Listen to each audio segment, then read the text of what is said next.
And he was doing it all himself as well. And it was okay because the business wasn't that big. We employed 85, 90 people at that stage. You knew everyone, you could get together, you could transmit your values and what you're trying to do, you're all part of the conversation. And it got to 2006 with some pretty serious bumps in the road, lack of systems on health and safety. We were very lucky. In the first couple of years, would have killed, not only killed the customer, but it would have killed the business as well.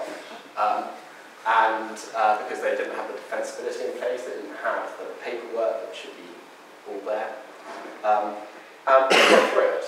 And they got to 2006 and paused for breath and say, well, what do we do? We've got a business which has a turnover at that stage with 6 or 7 sites. It had a turnover of 4 million, and it had an EBIT of £410,000. So that is a successful business. And they paid themselves a little bit, but they had salaries. And you think, that's great, we're a happy family, we're successful, everyone loves us, and we're making money, and we're living out in Suffolk, we're not living in East Croydon. Is this the answer? Is this success? And to answer that question, they went to school, they came to this school. So Will and Tris, the arts director and Tris, came to the BGP in 2006 with we've got to write a business plan. And you won't be totally surprised to learn that the BGP process said, no, this isn't the answer, this is the beginning, and you need to go for growth. Because if you don't grow, first of all, your competitors will grow, and they will take your space. But also, you're not going to be creating worthwhile careers for all the good people in your team. And the good ones will develop their careers, but they'll just have to do it with your competitors or somewhere else. And the people that are happy 9 till 5 will stay, and your business will not stay the same all the time. So they worked out that actually you can't do it all yourself.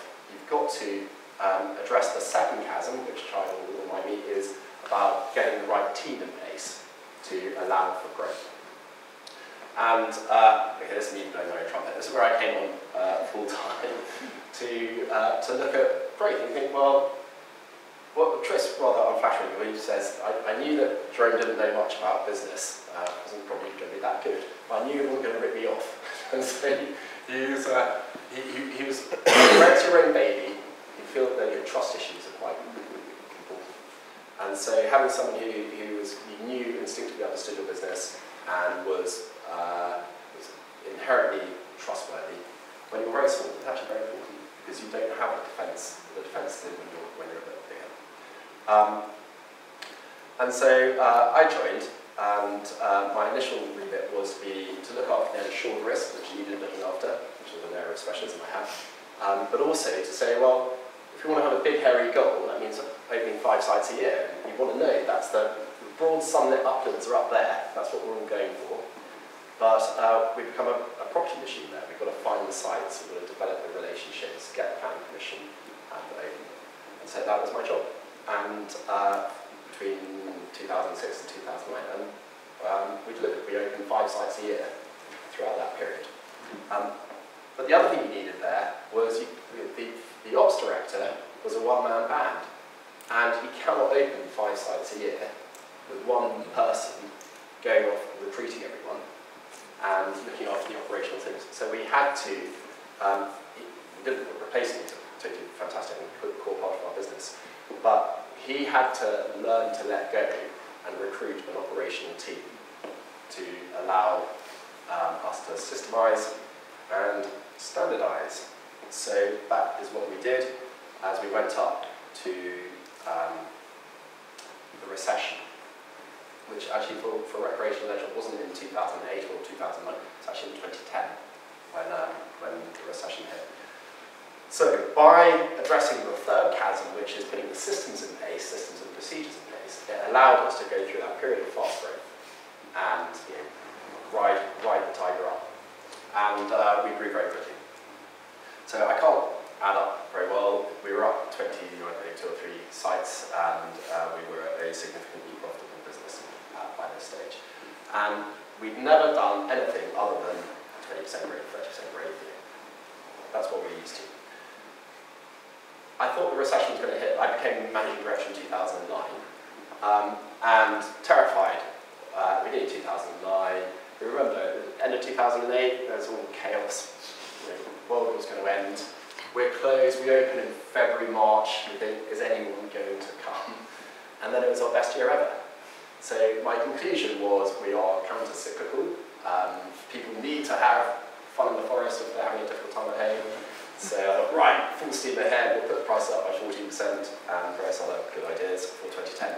And then in 2010, we had a 21% reduction in volumes going through our sites. And we didn't know, we'd never experienced this before. And so it's, what do you do when you get a slap in the face from the market? How do you react? We thought, do we batten down the hatches and it's all going to be better in a year or two, or in 6 months? We thought, well, actually, it wasn't that kind of recession, was it? This was the new normal.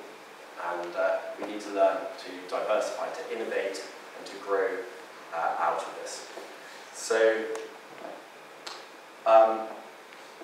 that's what we did. I'm going to come back to that in a minute. One of the things which I perhaps should have talked about a little bit earlier, but I think it's really important to get in here now, is that as you standardize and systemize, you cannot be at all your locations. And with an activity like ours where you can kill people, it is terrifying to think that you've got people who I may never even have met being responsible for the safety of our customers and the safety of our business. You think, well, how do you ensure? Yeah, you can train them, you can have systems and procedures, but that's not really the answer. Because that doesn't keep people safe. They can ignore them. If you haven't got the culture right, if you haven't got the brand values right, not just for your customers, but internally, then that was going to be a huge barrier to our successful growth and a real massive, massive risk to the business. So I'm saying this as though we had a sort of clear plan with all the risk mitigation that built the brand. It was more just within us. But this is, looking back, this was incredibly important to our success. To build an internal brand so that we were confident that our staff would look after our customers and be true reflections of Go Ape, which is about creating adventure and encouraging everyone to live life adventurously. And so what we put in place was a whole raft of schemes to make sure that we as a team were living our brand values. You might think, oh, well, it's really easy for you because you've got an adventurous brand and we're doing fun things in the forest and that's outdoors. But I fundamentally believe whatever sector that you're thinking of entering or already operating in, you can have really strong values, really strong brand, internal brand values, or not. And I think it's incredibly important. And I can see it. I'll come to why I think it's important. So, living our brand values, we put in a whole raft of schemes to make sure that our teams at site understood what we were about, and we were about creating adventure, encouraging people to live life adventurously, zero risk equals zero development, turning I can't to I can, challenging, surprising, exciting our customers. And then we gave them access to a whole load of fun stuff that reinforced that. So they knew that this was a cool place to work.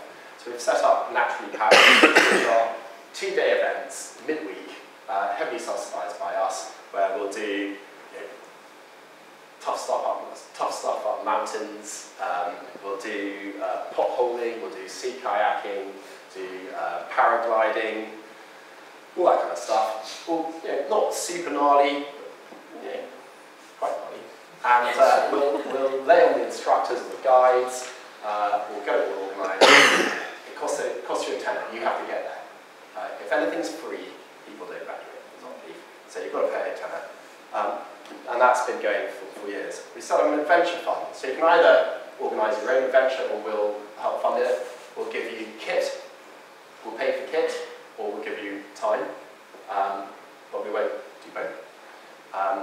Or we have expeditions up climbing the Atlas Mountains in Morocco. We've gone there 2 or 3 times. In the Alps, Iceland, good stuff like that. And 12 people can go in it. So the vast majority of people don't, but they know they could. It's very important. They work for a business that does that. We do sponsorship. So that boat there, you can see it. It looks big, it isn't. That is a 21-foot yacht that raced single-handed across the Atlantic in something called a mini transat. And it was sailed by one of our instructors, an ex-instructor. And she worked for us for a little bit as an instructor, became a try-hard, trying to be a professional sailor, couldn't get to the beginning of the mini transat. So we helped her over the line, we became a title sponsor. And did we get value? Did anyone see that photograph apart from me as my screensaver laptop?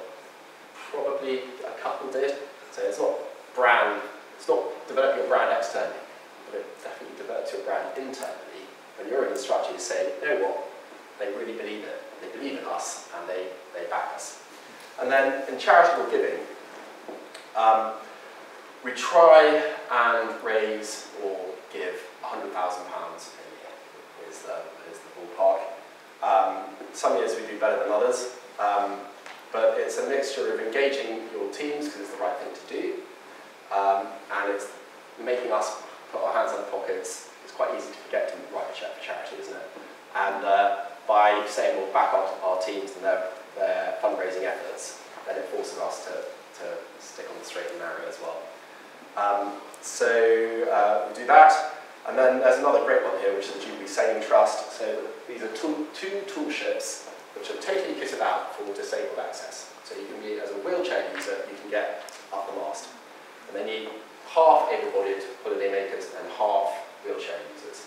And we funded them a little bit because we thought we felt guilty that we couldn't have wheelchair access up in the trees.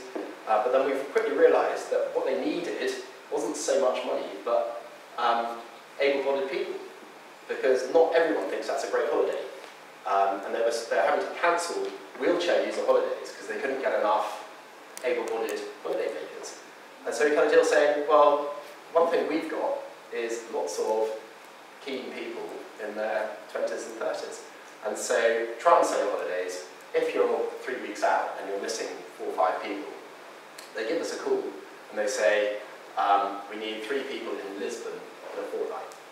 So we put that out to our teams, we get them out there. Again, it's not free. With the JST, we have a scheme where it doesn't cost our teams anything, but they've got to get that. And it's a great thing. It's a great thing. So all of that helps you with that internal brand. It's investing in the long term. It's investing in the retention, the recruitment ability. Because we recruited 3 weeks ago something like 550 people for seasonal work in some fairly difficult areas to recruit in places. And we have no problem each year. People want to work for us. So it's not because we pay more. In fact, on all occasions we pay less. But they want to work for us, and they stay a long time. And it really brought me home to me, because I was 2 days ago, I was with great guys doing a fantastic thing in Wales called Zipworld. And one thing they wanted to talk to me about was their recruitment problems. And they've only got 3 sites. I don't know, what's your problem? It's you. Anyway, I didn't say that. But so we do not have this problem. We have 33 locations right across the UK. Okay, so it's investing in the long term in your people, but they pay you back. Right, back onto the story. I hope I've got about 5 minutes left. Okay.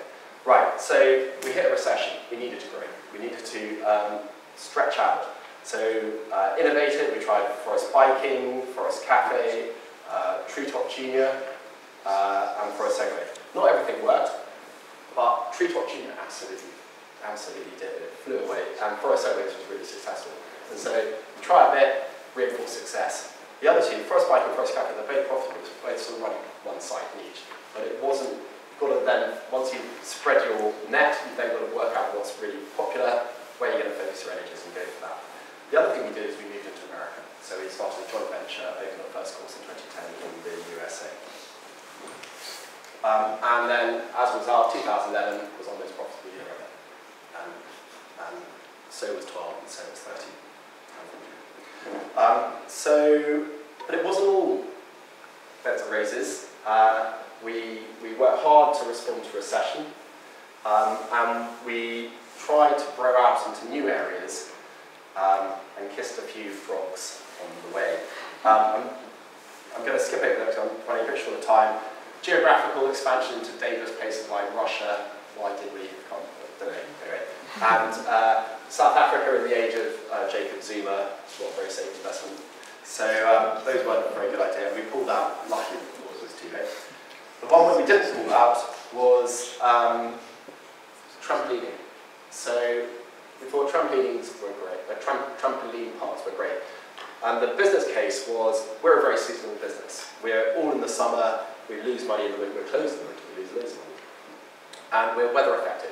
So why not have a really fun recreational activity, which is a weather hedge. When it rains, they go inside, and it's winter turnover. So that was a really good idea. And we thought they're really dangerous, highly kinetic, you break lots of things. So our expertise in risk management and litigation risk will be an entry into insurance. Other people won't be able to follow us there, and so there'll be a really big barrier to entry. It was great. We were the fourth trampoline park in the country to open, and we were swamped. We were incredibly successful. So the first site was getting 13,000 customers a week.